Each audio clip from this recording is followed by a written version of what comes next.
Okay, I first thank the organizer for organizing this event. Today I'm going to talk about density crossover in 1D Coulomb gas. This model is actually very simple, and that's why people like it, like this model very much. And this work I'm doing with Professor Manas and Anupam. Wait, let's start. Okay, so we know that the electrostatic potential due to a charge Q at origin at distance R, it takes this form. That is, in dimension 3, it is actually inversely proportional to the distance. Dimension 2, it is logarithmic, and dimension 1, it is actually linearly proportional to the distance. Okay, now we consider a large number of particles in such systems, and with charge Q is equal to 1. Then the interaction potential is this half of this sum over of I not equal to j, and half factor is due to not over counting. Okay, and the system is kept at thermal equilibrium at inverse temperature beta. That means any configuration is taken from a Gibbs probability, that is e to the power minus beta e by z, where z is the partition function of the system. And in this system, I have taken this inverse temperature beta to be order 1. That means it is actually independent of system size. Okay, and we asked this kind of question like, what is the equilibrium position? What are the equilibrium position of the particles? And in particular, we are interested in the equilibrium density profile of these particles in the system. Okay, so the normal procedure we do actually, we minimize this energy with respect to the coordinates of the particles and solve this equation 4. But here actually this interaction potential is actually translationally invariant. You can see that is if I add Ri to Ri plus 1, then the interaction potential remains same. That means the density also has to be uniform in infinite space, and that's why density is actually becomes 0 in the infinite space. So that is not interesting. So for that, what I did actually, we put some confining potential so that the particles remain confined in some space. And you can see, so first term is the confining potential. This is a harmonic term, and the second term is the actually is for the 1D Coulomb gas. The interaction potential is linear, and this is actually of this form, that is mod of xi minus xj. Now, if we do the ordering, that is xi greater than xj, if I greater than j, then this equation 6 become equation 7. And you can see from the schematic that is particles are ordered and they are confined in a harmonic trap. Okay, now you can see that the interaction potential is linear and confining potential is quadratic. So one can easily calculate the one can easily make it square like this way, complete the square, and then the equilibrium the energy becomes this xi minus some numbers times square plus some constant value which depends only on j and n. Okay, so minimizing this in energy, we get that the equilibrium position is given by equation 9. Okay, so the I corresponds to the leftmost particles, and you can see that the leftmost particle position is actually j of minus j of n minus 1, and if we put I equal to n, that is the rightmost particle, that is the position of the this particle is j of n minus 1.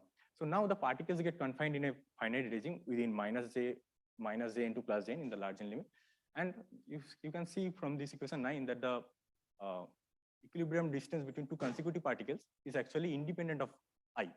That is actually 2j. Okay, so now the density becomes again uniform, but it is now confined in a finite regime. That is, equilibrium density is 1 over 2jn when x is in between minus j into plus j and 0 otherwise. Okay, so this is the all-to-all coupled system. Now, in most of the physical system, interaction gets screened, and the particle can't interact with all other particles in the system. And to incorporate this in screening, a simple model, the model is considered in this reference. So here you can see that confining potential is there, half of xi square. But now the two particles can interact only when they are within d nearest neighbor. Okay, that is the interaction term is only there when will be there only when I minus j has to be equal to less than or equal to d. Okay, and here you can see that when I put d equal to n minus 1, that corresponds to the all-to-all coupled system, and d equal to 1 corresponds to just nearest neighbor model. Okay, so actually in this reference, d equal to order 1 is considered, and this is actually very short range limit. So in this case, what happens is that density profile becomes Gaussian and it actually depends on temperature as well. This is exponential minus beta by 2x square. And this can be understood from this effect from this schematic figure.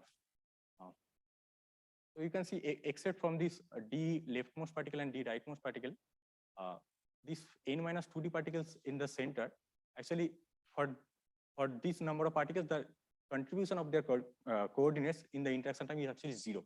Because as you can see, for this n minus 2d particles, any xi appears d times with positive sign and d times with negative sign, and as a result, this contribution vanishes exactly. And particles become actually free but confined in a harmonic trap, and that's why the density is this Gaussian from e to the power minus beta x square by 2. So this is the numerical verification, and in the left figure you can see that d is taken to be d equal to 5, and it doesn't depend on system size, and different system size are shown from numerical simulation, Monte Carlo simulation, and this Gaussian density profile is plotted on top of this density profile. So here you can see this is the Gaussian density profile, and the all-to-all coupling case d equal to n minus 1. This is actually the uniform density profile, but this is actually scale density, this n times equilibrium density. And you can see that it is now confined in a finite regime, and this is actually infinitely extended Gaussian. So it is clear, like there is a transition when we tune this parameter d equal to 5 to d equal to n minus 1, there will be transition from Gaussian to uniform density profile. And in this work, actually, we looked at this crossover by tuning this parameter f, which is defined as d is equal f equal to d by n, and we tune this parameter from 0 to 1, a short range to long range. Okay, and we find that there's a interesting structural transition into regimes in f. Actually, for f less than half, the equilibrium density profile consists of two terms. Actually, this is actually the uniform density part. Okay, now you can see that instead of 1 over 2jn, there is a 1 over jn. This is actually uniform density profile, and there is a Gaussian part actually, and this can be understood from that schematic figure only. Again, for any d actually, this n minus 2d particle, any d less than n by 2. So these number of particles are actually effectively free, and that's why we get this Gaussian density profile, and corresponds to 1 minus 2f fraction of particles.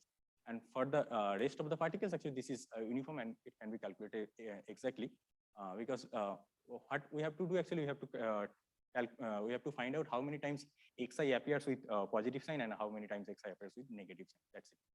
And so there is like lattice fluid structure in the Gaussian case. I'm considering it's like a fluid-like structure. That is, there are free particles confined in a harmonic trap, and this is actually lattice with lattice spacing j. And on the other hand, for f greater than half, the density consists of two piecewise uniform density profile. In the central part, that is within this regime, the density profile is 1 over 2jn, and in the edge part, it is actually 1 over jn. Okay, so this is actually the numerical verification for f less than half, and I have taken f equal to 7 by 16. It's actually 0.4375. So for f less than half, this part, you can see that there is this uniform density profile. On top of that, there is some peculiar behavior. For that, what we did actually, we subtract out this uniform density part. Okay, 1 over jn. So I subtract this 1 over jn from this equilibrium density part, and so that this is actually the again Gaussian density profile, and the coefficient actually matches with this factor. Okay, and for f greater than half, there I have shown two different f values, and there you can see that in the central part this density is half, and in the edge part this is 1, because the density is now scaled with n. And you can see that with this f is actually increased in this way, and you can see that the central part actually extends and this part shrinks. And as a result, when I go to this f tends to 1 regime, then only the central part remains, but the edge part vanishes. And as a result, we get the f tends to 1 result exactly. And in the f less than half regime, actually what happens, when we put f tends to 0 regime, then this part actually vanishes, and we get this Gaussian density. Okay, so in this way, we explain this density crossover in this particular model. Yeah, so we find that there is a lattice fluid structure for f less than half, and for f greater than half, there's a lattice structure with two different lattice spacing J and 2J.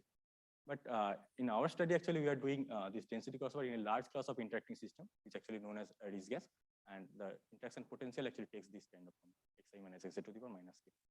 Okay, so this is actually our ongoing work. Thank you, Saikat, for this wonderful talk. Are there any questions from the audience? Yes, Loka, please. So do you guys have any results on things like compressibility? Like if you take any one of these density profiles and if you perturb, like how does the system react? How does the set of particles react? Do you know? Like I know that you're doing equilibrium, but do you have any results on? So because when you're saying it is a lattice fluid and lattice solid, like the question is that is there a perturbation way of establishing the phases? Okay, we didn't do that kind of thing yet. Maybe we can do it. Okay. Equilibrium things actually, this Jitendra has studied this density profile in presence of a wall and so on. In presence of a wall. Wall. Maybe it can relate. Yeah. One another question is that like so this is all a like how does the specific heat behave in these two phases and so on? So actually, this kind of system actually is super extensive in systems. So specific it will be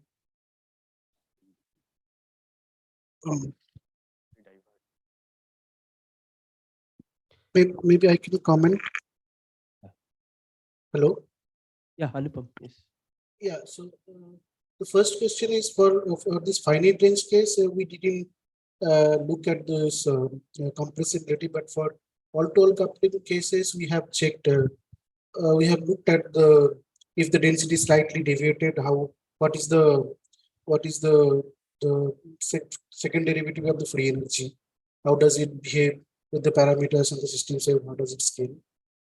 This is and the second question, which is specific heat. In this case, in the all-to-all coupling case, actually the entropy doesn't appear. So the temperature actually doesn't appear. So if you want to study this specific heat, we need to look at a very, very high temperature system. And there, this density profile is not the equilibrium density profile.